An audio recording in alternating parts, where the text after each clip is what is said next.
إلا بالله العلي العظيم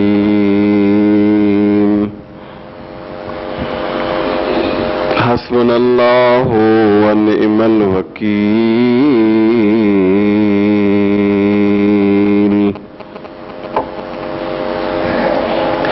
نعم المولى ونعم النصير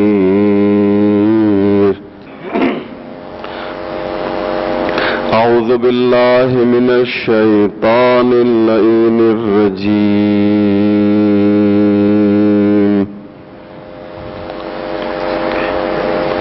بسم الله الرحمن الرحيم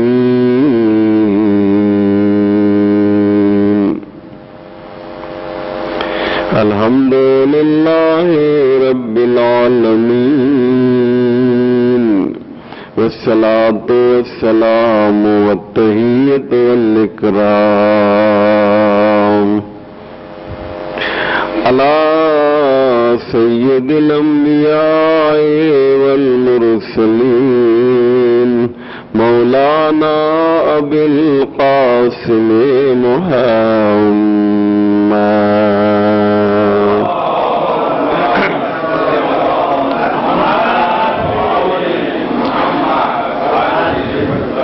وآله الطيبين الطاهرين المعصومين المظلومين المنتخبين ولعنة الله على أعدائهم أجمعين من يومنا هذا إلى صباح يوم الدين رب اشرح لي صدري ويسر لي أمري واحلل عقدة من لساني يفقهوا قولي أوصيكم عباد الله بتقوى الله أما بعد فقد قال الله سبحانه تبارك وتعالى وقوله الحق بسم الله الرحمن الرحيم إن الله وملائكته يصلون على النبي يا أيها الذين آمنوا صلوا عليه وسلموا تسليما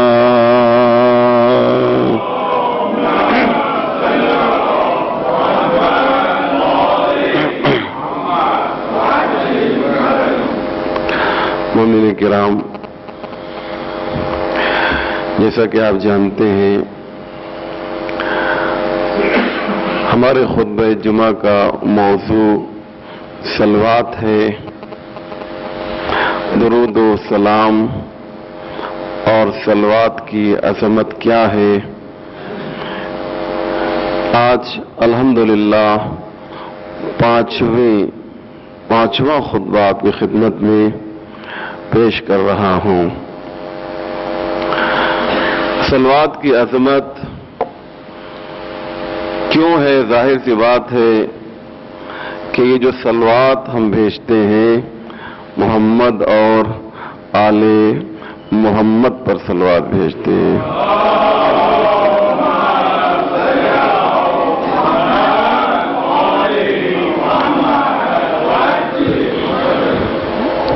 یاد رکھیں عزیزو، یہ جو عظمت ہے صلوات کی، اس کی وجہ یہی ہے کہ اس میں وہ شخصیتیں شامل ہیں کہ جن کی عزت اللہ کی نگاہ میں بے انتہا ہے، اور یہی وجہ ہے کہ صلوات کو اتنی فضیلت حاصل ہے۔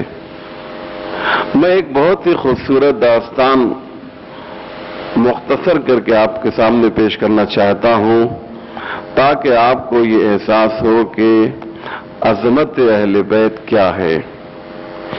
ہمارے ایک بزرگ اور جید اور بہت ہی بزرگ عالم دین علامہ محمد باقر مجلسی، جن کو علامہ مجلسی کہتے ہیں، شاید ہی کوئی شیعہ ہو جو ان کے نام سے واقف نہ ہو۔ ذرا غور کیجئے، انشاءاللہ آپ کو لطف آئے گا اور شاید اس واقعے کو آپ ہمیشہ یاد رکھیں۔ ان کے والد کا نام ہے محمد تقی مجلسی۔ علامہ مجلسی کے جو والد ہیں محمد تقی مجلسی بہت ہی زاہد و عابد و شب زندہ دار اور نہایت ہی متقی اور پرہیزگار تھے۔ یاد رکھیے، اگر ماں باپ دیندار ہوتے ہیں تو بچے بھی دیندار ہوا کرتے ہیں۔ یہ خون جو ہے اس کا اثر بچوں میں منتقل ہوتا ہے۔ چنانچہ خود علامہ مجلسی کے والد نقل کرتے ہیں کہ ایک دن میں نماز شب کے لیے اٹھا۔ بہت توجہ کیجئے، بہت ہی خوبصورت واقعہ ہے یہ۔ میں ایک مرتبہ نماز شب کے لیے اٹھا، میں نے نماز پڑھی اور میں فنا فی اللہ ہو گیا، اور میں نے احساس کیا کہ میں اس وقت مجھ میں وہ کیفیت طاری ہے، مجھ پر وہ کیفیت طاری ہے کہ اگر میں اللہ سے کچھ مانگوں تو پروردگار مجھے عطا کرے گا۔ میں کچھ بھی اللہ سے مانگوں تو پروردگار مجھے دے گا۔ میرے ذہن میں یہ بات آئی تھی کہ ایک مرتبہ قریب میں جھولے سے ایک بچے کے رونے کی آواز آئی۔ توجہ کیجیے عزیزو، ایک بچے کے رونے کی آواز آئی۔ میں نے دیکھا تو یہ کوئی اور نہیں تھا، یہ میرا بیٹا تھا جو رات کی تاریکی میں رو رہا تھا۔ اب یہ بچہ رویا کیوں، اور اس بچے کے والد کے ذہن میں بات یہ کیوں آئی کہ میں کچھ مانگوں تو پروردگار دے گا؟ آپ غور کر رہے ہیں، یہ سب چیزیں آپ محسوس کیجئے۔ میرے پاس اس کو بیان کرنے کے لیے الفاظ نہیں ہیں۔ یہ شریعت کا مسئلہ ہے، یہ دین ہے، یہ اسلام ہے۔ اسے الفاظ کے ذریعے نہیں بلکہ اسے دلوں کے ذریعے پہچانا جاتا ہے۔ آپ غور کریں میں کیا کہہ رہا ہوں۔ رات کی تاریکی میں باپ کے دماغ میں یہ بات آئی، باپ کے ذہن میں یہ بات آئی کہ میں کچھ مانگوں تو مجھے پروردگار ضرور دے گا۔ اور یہ ذہن میں بات آتی ہے، جھولے میں جو بچہ سو رہا ہے وہ فوراً رو کر بتاتا ہے کہ بابا مانگنا ہو تو اپنے لیے نہ مانگنا بلکہ میرے لیے مانگ دینا۔ آپ غور کر رہے ہیں، یہ کون فرزند ہے، یہ کون بیٹا ہے؟ یہ علامہ مجلسی ہیں جو جھولے میں موجود ہیں۔ یہ رونا بھی بتا رہا ہے، بابا دیکھو اپنے لیے کچھ نہ مانگنا، تمہاری تو عمر ختم ہو گئی، اب تو میری زندگی کی ابتدا ہوگی، ابھی ہوئی بھی نہیں ہے، بچہ بھی جھولے میں ہے، ابھی کہاں زندگی کی شروعات ہوئی ہے۔ توجہ کیجیے عزیزو، علامہ مجلسی روئے۔ علامہ مجلسی کا رونا تھا کہ باپ کے ذہن میں یہ بات آئی کہ کیوں نہ میں اپنے اس لال کے لیے، اپنے اس فرزند کے لیے کچھ مانگوں۔ اب دیکھیے محمد و آل محمد کی عظمت کو پہچانیے۔ فوراً ذہن میں یہ بات آئی تو علامہ محمد تقی مجلسی جو علامہ مجلسی کے والد تھے، انہوں نے کہا پروردگارا میں اپنے لیے کچھ نہیں مانگوں گا، میرے پروردگار میری صرف اور صرف ایک دعا ہے کہ میرے اس بچے کو مروج دین بنا دے۔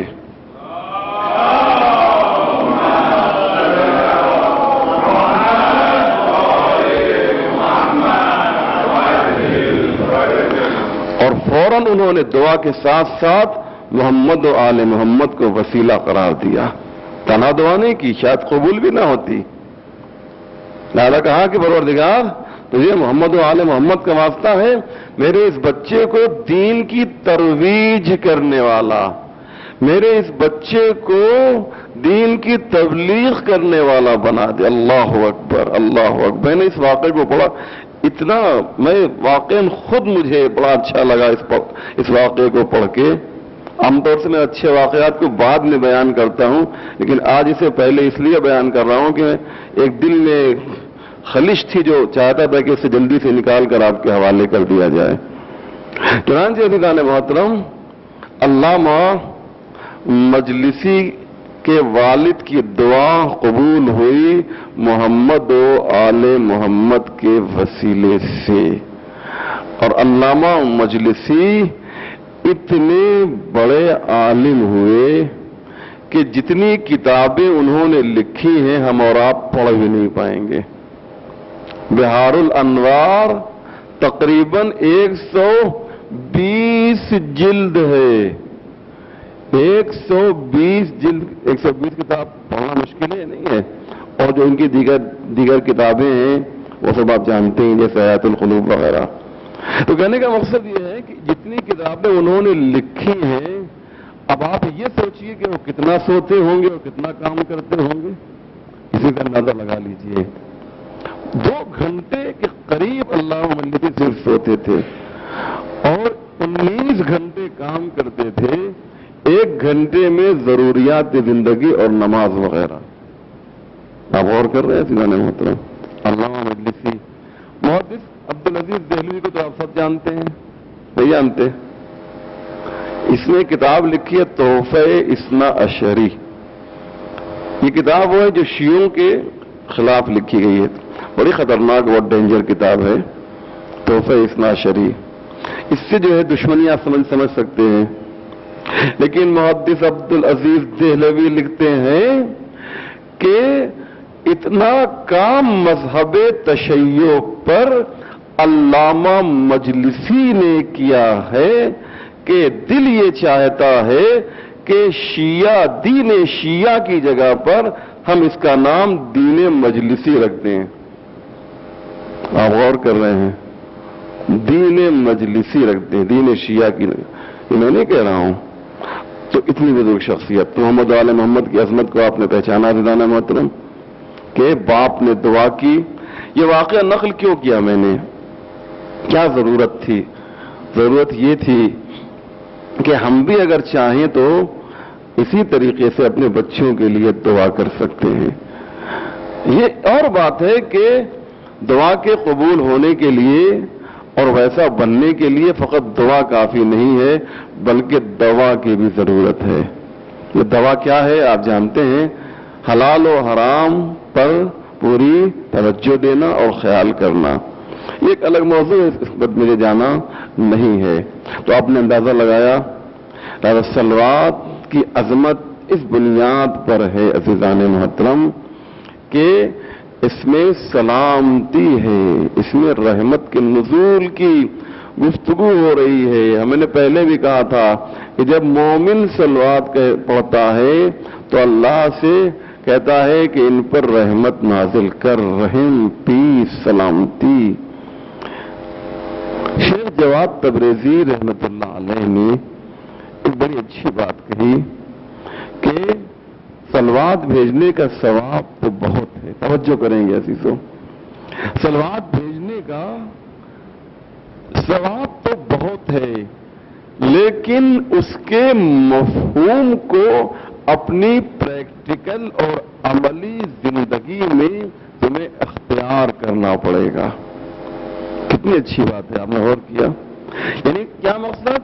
یعنی جب آپ رحمت کی بات کر رہے ہیں، سلامتی کی بات کر رہے ہیں، تو ہماری اور آپ کی زندگی میں دوسروں کے لیے بھی رحمت ہونی چاہیے، ہم دوسروں کے لیے بھی سالم بنے۔ توجہ ہے نہیں عزیزان محترم؟ دوسروں کے لیے سلامتی ضروری ہے۔ المسلم من سلم المسلمون بیدہ ولسانہ، مسلمان وہ ہے کہ دوسرے مسلمان جس کے ہاتھوں سے اور جس کی زبان سے محفوظ رہیں۔ سلامتی چاہیے مسلمان کو، نہیں کہ مسلمان ٹیررسٹ بن جائے، نہیں کہ مسلمان بم رکھے، نہیں کہ بے گناہوں کا خون ناحق بہایا جائے، یہ مسلمان نہیں ہے۔ لہذا صلوات کا ایک میسج اور ایک پیغام یہ بھی ہے عزیزان محترم، یہ میں نہیں کہہ رہا ہوں، آیت اللہ العظمی مرجع علی قدر شیخ جواد تبریزی رحمت اللہ علیہ کہتے ہیں کہ صلوات وہی بھیجے جس کی زبان محفوظ رہے، صلوات وہی بھیجے جس کے ہاتھ جو ہے کسی پر ظلم کے لیے نہ بڑھ سکے۔ عزیزان محترم، میں نے جیسا کہ آپ سے وعدہ کیا تھا، ایک دو واقعات آپ کو بتاؤں گا، کچھ انسانوں کے کچھ جانوروں کے واقعات، تاکہ عظمت اہل بیت سمجھ میں آ سکے۔ اور بہت ہی وسیع اور بہت ہی خوبصورت اور بہت ہی حسین یہ موضوع ہے صلوات کا، کیونکہ میں نے ہمیشہ کہا کہ سب سے زیادہ اگر کوئی عمل مسلمان انجام دیتا ہے، بالخصوص شیعہ انجام دیتا ہے، تو وہ صلوات ہے سب سے زیادہ۔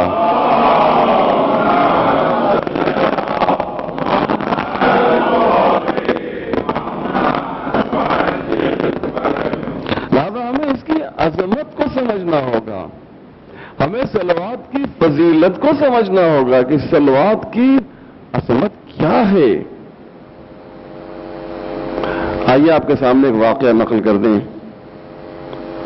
واحد ابن یزید یہ راوی ہے، یہ نقل کرتا ہے کہ میں مکے گیا، میں نے دیکھا مکے میں کہ ایک جوان ہے جو اٹھتے بیٹھتے ہر کام کرتے ہوئے وہ صلوات بھیج رہا ہے، یہاں تک کہ جب طواف کر رہا ہے تو بھی وہ صلوات ہی بھیج رہا ہے، جبکہ طواف کے لیے کچھ دعائیں اگر تو مستحب ہے، واجب نہیں ہے، لیکن طواف کے موقع پہ کچھ دعائیں ہیں جو مستحب ہیں۔ اس نے کہا کہ یقیناً کوئی نہ کوئی راز اس کے پیچھے ہوگا، چلو اس سے پوچھا جائے، پتہ لگایا جائے۔ اچھا، راوی جو ہوتے ہیں آج کی زبان میں آپ کہیے پریس والے، یہ کسی کے پیچھے لگ لیتے ہیں، دیکھا ہے اپنا، وہ اگر اس کو نیوز چاہیے تو اپنی گاڑی جو ہے دوڑاتا ہے، اور ایسے ایسے واقعات ہوئے ہیں کہ 24 گھنٹے کیمرے آن رہے ہیں، جانتے ہیں آپ یہ تمام چیزیں، کسی ایک منٹ کی یا ایک سیکنڈ کی سین لینے کے لیے، ایک فوٹو لینے کے لیے 24 گھنٹے انسان انتظار کرتا ہے۔ یہ زمانے کے راوی تھے، آج یہ زمانے کے پریس رپورٹر ہیں، اس زمانے میں کیمرہ وغیرہ تھا نا، یہ پیچھے لگ لیا، لیکن کیا کرتا، جہاں پہ جا رہا ہے صلوات بھیج رہا ہے، جدھر جا رہا ہے صلوات بھیج رہا ہے، جہاں جا رہا ہے صلوات بھیج رہا ہے۔ کوئی نہ کوئی راز ضرور ہوگا، چلو اس سے معلوم کیا جائے۔ توجہ کیجئے گا، اب یہ پتہ لگانے کے لیے پہنچا کہ یہ کیا کہہ رہا ہے، یہ کیوں ایسا کہہ رہا ہے، وجہ کیا ہے۔ خیر اس سے وقت مل گیا اور اس کو پکڑا کہ یہ بتاؤ کہ تم اتنی صلوات کا ثواب ہے، فضیلت ہے، اس سے انکار نہیں ہے، تم اتنی صلوات بھیجتے ہو، طواف کے موقع پر دعا مستحب ہے، تم نے دعا بھی نہیں پڑھی؟ کہا ہاں، اس کے پیچھے ایک راز ہے۔ اب یہ راز آپ سن لیجئے، انشاءاللہ آپ کچھ لے کر جائیں گے آج۔ کہا اس کے پیچھے ایک راز ہے جو میں تمہیں بتانا چاہتا ہوں، اور تم بھی لوگوں کو بتاؤ، اچھی بات تو بتانی چاہیے نا بھائی۔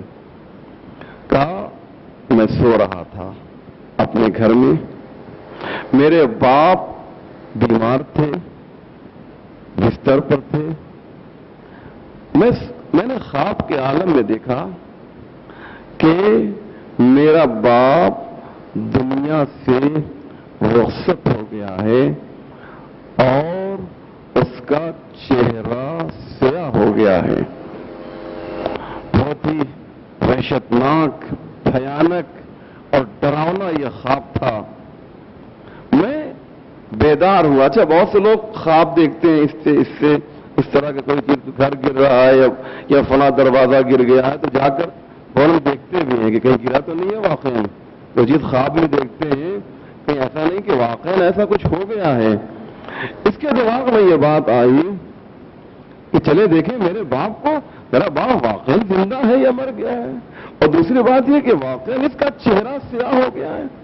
تو اب جا کر باپ کے بیڈ روم میں جاتا ہے تو کیا دیکھتا ہے کہ اس کا باپ دنیا سے رخصت ہو گیا ہے اور اس کا چہرہ سیاہ ہو گیا ہے. یہ جوان کہتا ہے واحد ابن یزید سے کہ سنو، میرے لیے اور ہر بیٹے کے لیے اس کی باپ کی موت بہت ہی تکلیف دہ ہوتی ہے، لیکن میرے لیے اس سے زیادہ تکلیف دہ بات یہ تھی کہ میرے باپ کا چہرہ سیاہ کیوں ہو گیا. توجہ کیجیے گا، بالکل بلیک، چہرہ کالا کیوں ہو گیا. میں یہ سوچ رہا تھا اور میں اپنے باپ کے قریب روتے روتے میں سو گیا. توجہ کیجیے گا. اب جو میں سویا تو میں نے خواب میں پھر دیکھا کہ میرے باپ کا جنازہ رکھا ہوا. خواب اب دوسرا خواب ہے. پہلا خواب دیکھا تھا، پھر حقیقت دیکھی، اب پھر خواب دیکھ رہا ہے. دوسری مرتبہ میں نے خواب میں دیکھا کہ کچھ لوگ ہیں جو اپنے ہاتھوں میں آہنی لوہے کا گرز لیے ہوئے جس سے آگ نکل رہی ہے، وہ میرے باپ کے قریب آ رہے ہیں. اور جیسے ہی میرے باپ کے قریب آئے چاہتے ہیں کہ میرے باپ کو گرز ماریں کہ میں نے ایک مرتبہ دیکھا کہ ایک نورانی شخصیت ظاہر ہوئے. ایک نورانی شخصیت ظاہر ہوئی اور انہوں نے آ کر انہیں رکا کہ خبردار کہ تم نے اسے ہاتھ لگایا. چنانچہ اس کا روب و جلال اتنا زیادہ تھا، اتنا زیادہ روب و جلال تھا کہ وہ سب کے سب پیچھے ہٹ گئے. جو عذاب کے فرشتے تھے پیچھے ہٹ گئے اور کہا سمعن و طاعتن، جیسا آپ کہیں گے ویسا ہی ہوگا.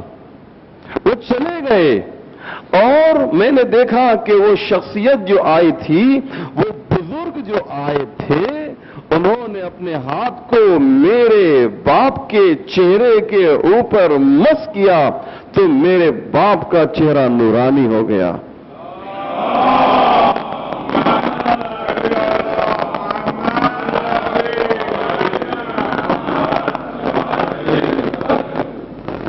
میرے باپ کا چہرہ نورانی ہو گیا. میں بڑا خوش ہو گیا اور اس کے بعد یہ جانے لگے. توجہ کیجیے، یہاں سے بہت ہی خوبصورت جو باتیں ہیں انشاءاللہ آپ کے سامنے آ رہی ہیں. جیسے ہی وہ شخص، وہ نورانی شخصیت جانے لگی، میں نے ان کے دامن کو پکڑ لیا. میں نے کہا آپ کون ہیں؟ آپ ذرا اپنا تعارف تو کرائیے، اپنا انٹروڈکشن تو کرائیے کہ آپ ہیں کون، آپ کون ہیں اور یہاں پر کس لیے آئے اور آپ نے یہ کام کیوں کیا. توجہ کیجیے گا دلانے ہوتا، آپ نے یہ کام کیوں کیا؟ کہا تم پوچھنا چاہتے ہو کہ میں کون ہوں؟ میں پیغمبر آخر الزمان محمد مصطفیٰ ہوں.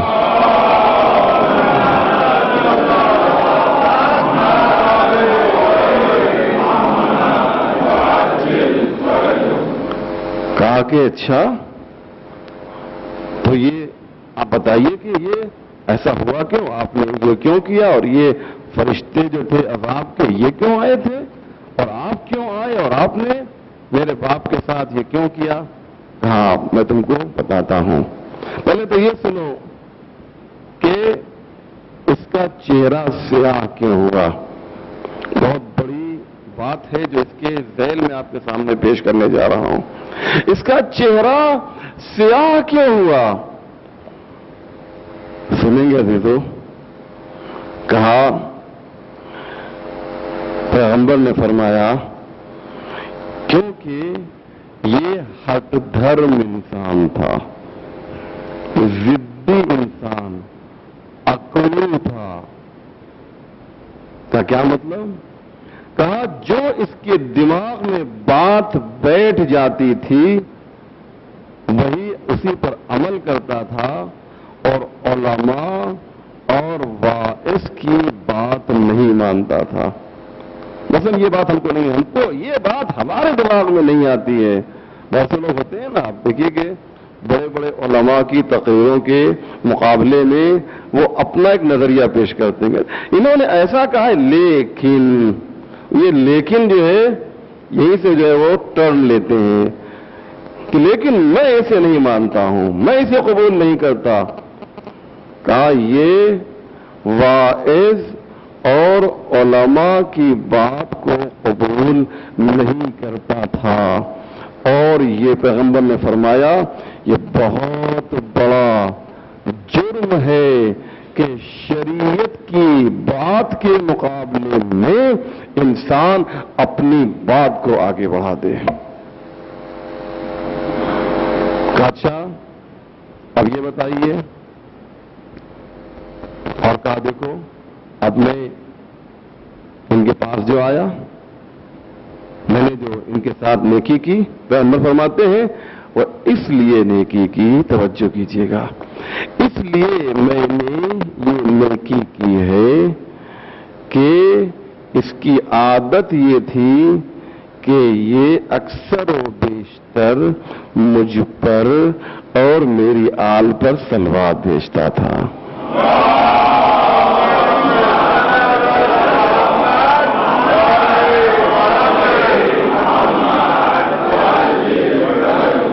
لہذا اب جو مجھے اس دنیا میں یاد رکھے گا تو کیا میں اسے مرتے وقت بھول جاؤں گا؟ کیا میں اسے مرتے وقت فراموش کر دوں گا؟ نہیں، قطعاً ایسا نہیں ہوگا. یاد رکھو یہ گنہگار ہی صحیح لیکن میرا تو ہے. اللہ اکبر. اس سے اچھا جملہ آپ کو آج کی تقریر میں کیا ملے گا؟ یہ گنہگار ہی صحیح لیکن میرا تو ہے.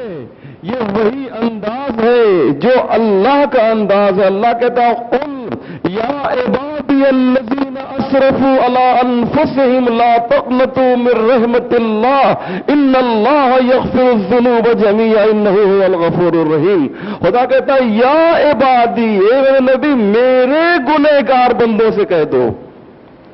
یعنی گنہگار بھی ہے، عبادی یہ جو ہے متکلم ہے، میرے گنہگار بندوں سے کہہ دو. اللہ کہتا ہے یہ گنہگار ہے لیکن میرا ہے. اللہ کا رسول کہتا ہے یہ گنہگار ہے لیکن مجھ پر صلوات پڑھتا ہے.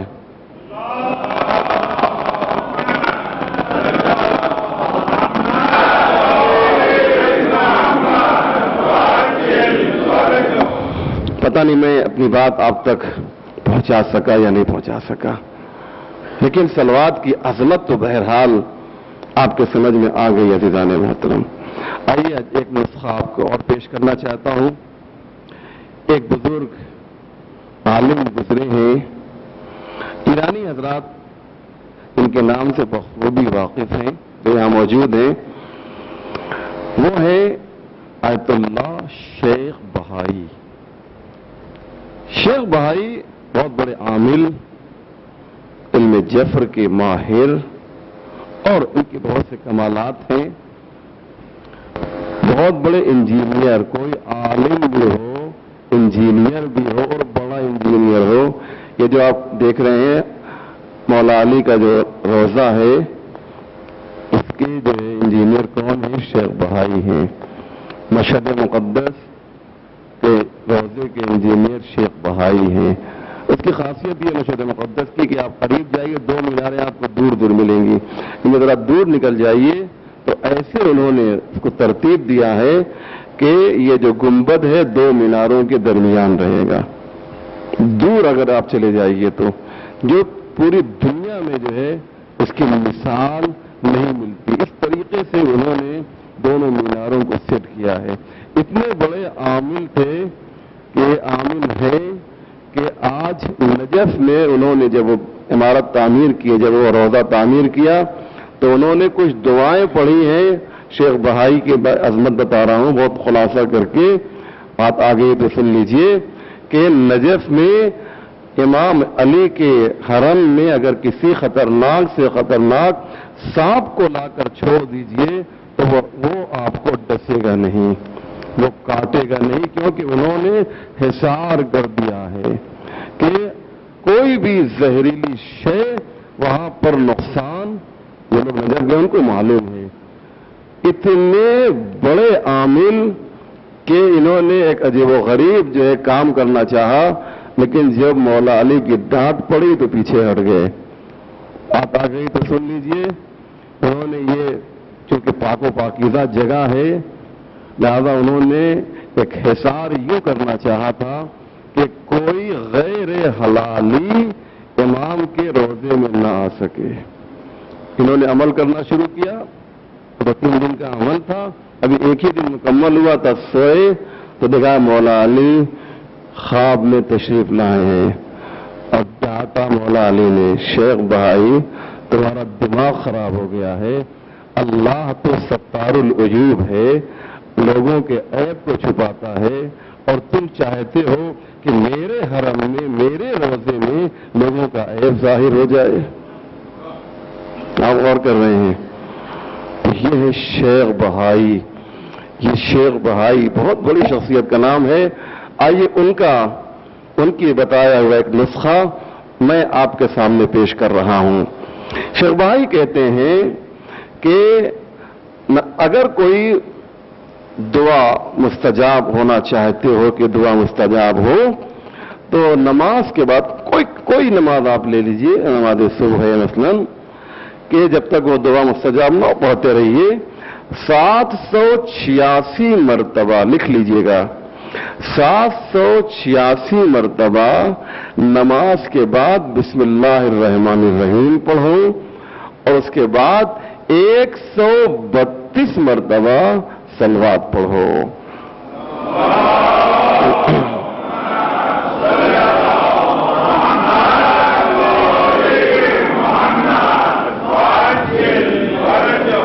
اور جب تک وہ پڑھو بیچ میں بات نہ کرو، لباس پاک و پاکیزہ رہے، جہاں پر بیٹھو وہ جگہ پاک رہے، اور درمیان میں کسی سے گفتگو نہ کرو. پھر ریپیٹ کر رہا ہوں 786 مرتبہ بسم اللہ الرحمن الرحیم اور صلوات کتنا 132 مرتبہ. آپ کو 132 سدو سیو 2 132 مرتبہ آپ جو ہے صلوات پڑھیے اور اپنی جو حاجت ہے اس کو سامنے رکھیے. ایک ہی حاجت کے لیے ایک عمل یاد رکھیے کیا جائے گا. بسم اللہ الرحمن الرحیم قل هو اللہ احد اللہ الصمد لم یلد ولم یولد ولم یکن لہ کفوا احد.